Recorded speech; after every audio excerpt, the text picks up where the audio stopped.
John Offshore, Wall Street Journal. Follow-up on the Delta question seems to be forefront of your operations here in terms of where Delta's moving. As they become more aggressive in your market, do you see yourself moving closer to other carriers, whether it's American or we haven't sort of had any kind of ties with United, but sort of how does that conversation play out as the Delta relationship gets strained? Yeah. And I'll say a little bit about this. I'm not sure how productive it is to have too much of this sort of played out in the media, and I do really appreciate the question. But I think what our commitment is to put the strategies in place that are going to help us succeed as an independent Seattle-based airline.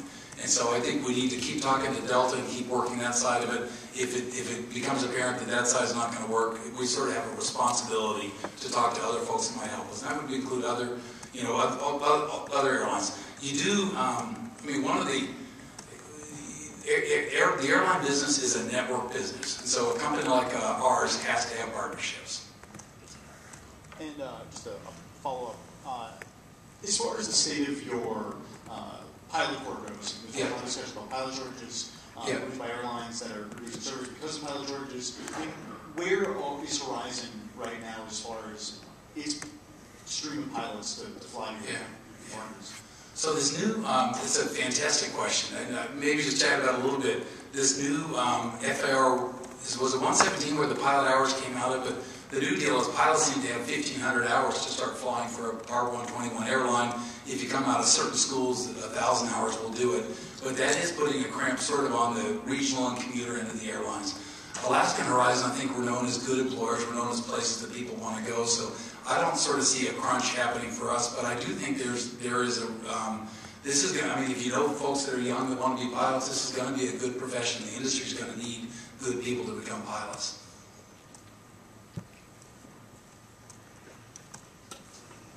Hello? Brad, back here? Yes, go ahead.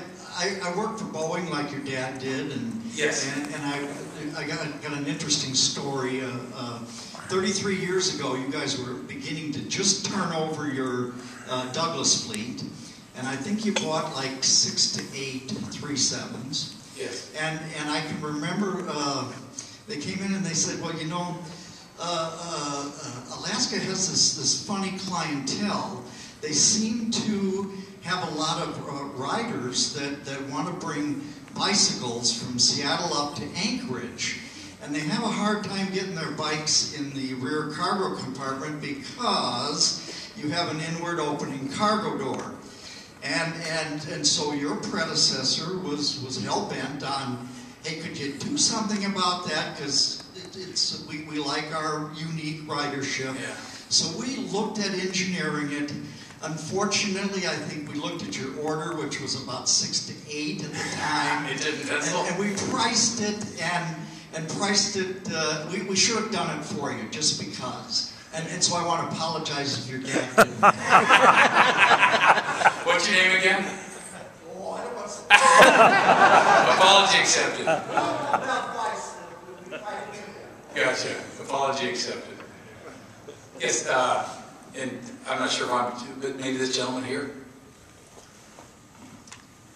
It's a question on flying international beyond, obviously, Canada and Mexico. Other than maybe an aircraft type change, what would be the barriers for Alaska Airlines to want to get in and do that?